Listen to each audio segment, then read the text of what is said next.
Good morning friends. आप सभी को गुजरात डे की खूब खूब शुभेच्छाएं। आज जो इन्वेस्टमेंट पिक्स का एक प्लेलिस्ट बना के रखा है उसमें एक स्क्रिप्ट में ऐड करने जा रहा हूँ और उसके बारे में ही मैंने ये पीपीटी पूरी तैयार की है। तो लेट्स हैव अ लुक।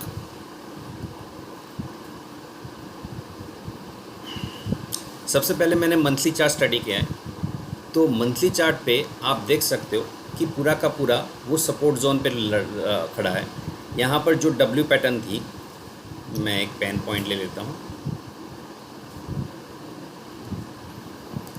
ये जो डब्ल्यू पैटर्न थी वो कंप्लीट करके, मतलब ये जो ब्रेकआउट था, ब्रेकआउट के बाद पोल एंड फ्लैग का ब्रेकआउट भी बना और फिर धीरे धीरे स्लाइडिंग होते यहाँ पर एक बड़ा सा कैंडल जो नेगेटिव बार वो बना और फिर यहाँ पर ही सेटल हो रहा है।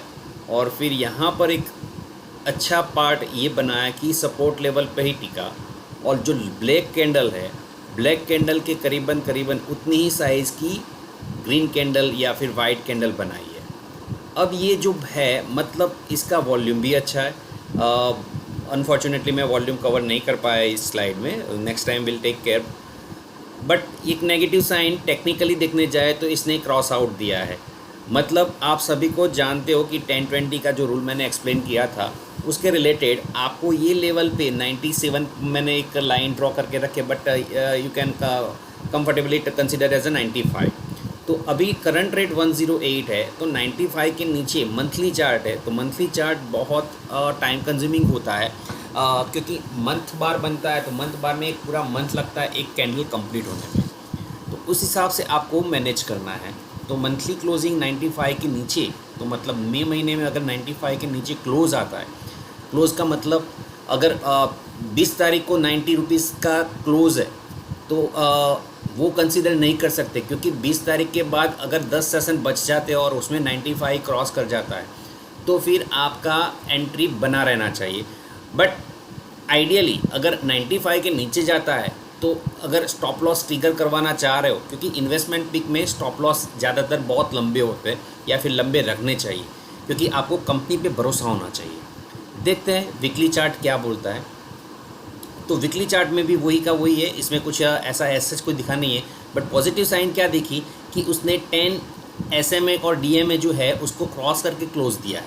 हाँ, जो काफ़ी टाइम से यहाँ पर एक बार दिया, फिर स्लाइड हो गया और फिर यहाँ पे दिया है। तो अब ये आपको पता होना चाहिए कि ये जो लेवल होता है उसको क्रॉस किया, मतलब नेगेटिव साइन क्रिएट हुआ। तो यहाँ पर वही अभी मैंने जो बताया थोड़ी देर पहले, वही पार्ट आपको फोकस करना है। ये जो लेवल है इसको अगर क्रॉस करके नीचे जाएगा तो शायद और नेगेटिव हो सकता है। डेली चार्ट बहुत इंप्रेसिव लग रहा है, क्योंकि now it is ready to break inverted head and shoulder. तो ये जो पैटर्न बना है अभी तोड़ा नहीं है, बट यस रिलीफ पार्ट ये जो है 10 DMA 20 DMA के ऊपर है।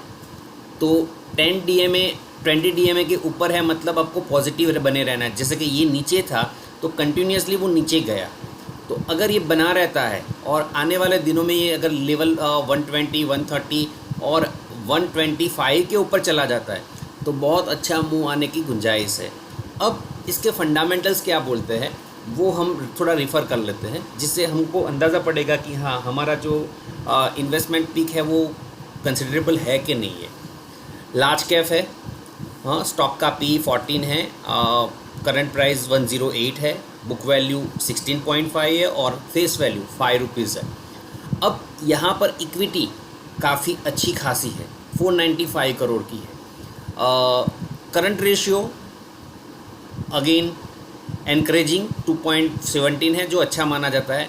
बट यस OPM जो है वो घट रहा है। डिविडेंड पे आउट बहुत अच्छा है, हाँ 71.8, मतलब अगर जो डिविडेंड इन्वेस्टमेंट पिक पे हम काफ़ी सारा अच्छा सोचते हैं कि डिविडेंड कंपनी दे रही है कि नहीं दे रही है, तो इनडायरेक्टली हमारी कॉस्ट जो है, इन्वॉल्व कॉस्ट है, वो धीरे धीरे कम होती जाती है ईयर टू ईयर। अगर अच्छा खासा डिविडेंड मिल रहा है शेयर्स में, 5 रुपीज़ या 3 रुपीज़ या 2 रुपीज़, मुझे नहीं पता, मैंने डिविडेंड हिस्ट्री इसमें कवर नहीं की है।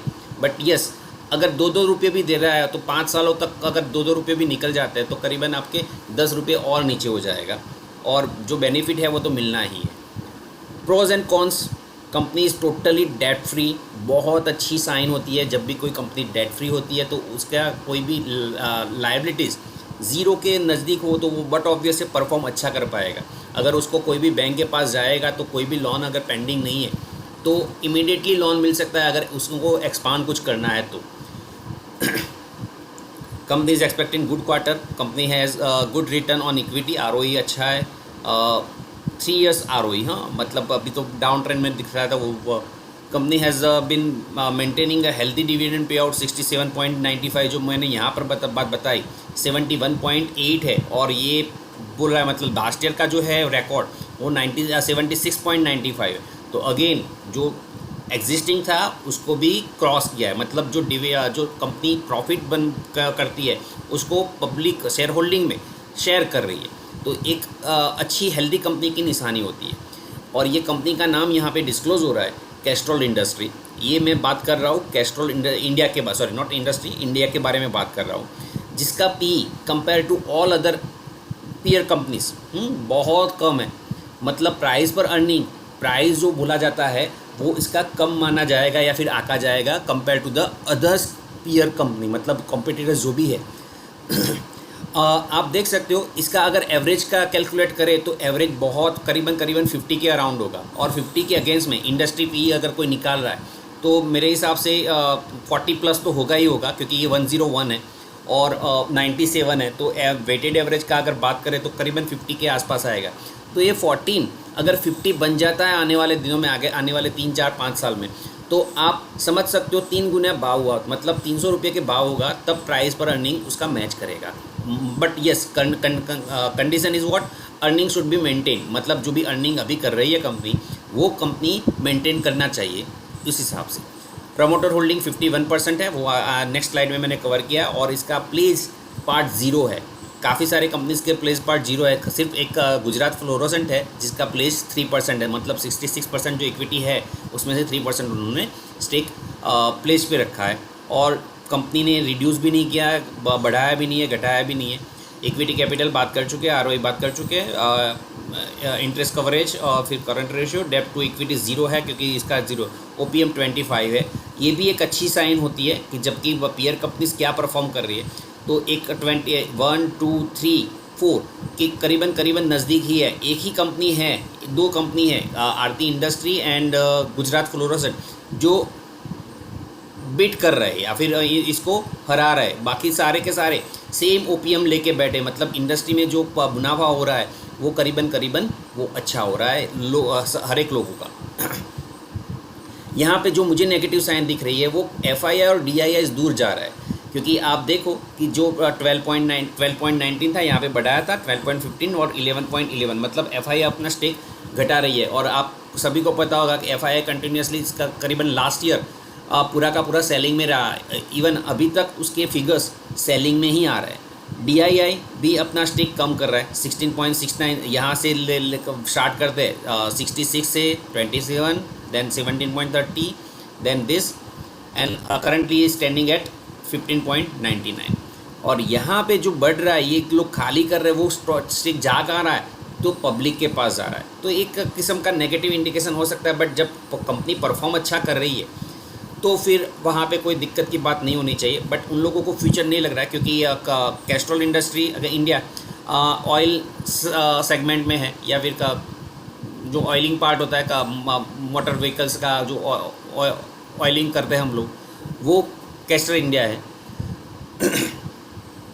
यहाँ पे जो बात बताई 0 डेप्ट है, बोरोइंग्स 0 है, हाँ लायबिलिटीज़ है, बट वो बैलेंस शीट का पार्ट है, वो मैनेज करना है, वो अकाउंट्स के या फिर कॉमर्स स्टूडेंट्स को अच्छी तरह जस्टिफाई कर पाएंगे। बट बोरोइंग 0 है, वो इसके लिए अच्छी है। रिजर्व 920 था, उसके सामने 200 करोड़ का रिजर्व बढ़ा है, 230 करोड़ का रादर, तो ये एक अच्छी बात होती है। Then next one, yes, profit and loss. तो ये प्रॉफिट एंड लॉस भी अच्छा मेंटेन कर रहा है कंटिन्यूसली। इसमें कोविड इम्पैक्ट नहीं पड़ा था, क्योंकि बट ऑब्वियसली कोविड इम्पैक्ट में सारे के सारे ट्रांसपोर्टेशन स्लोली स्टार्ट हो चुके थे।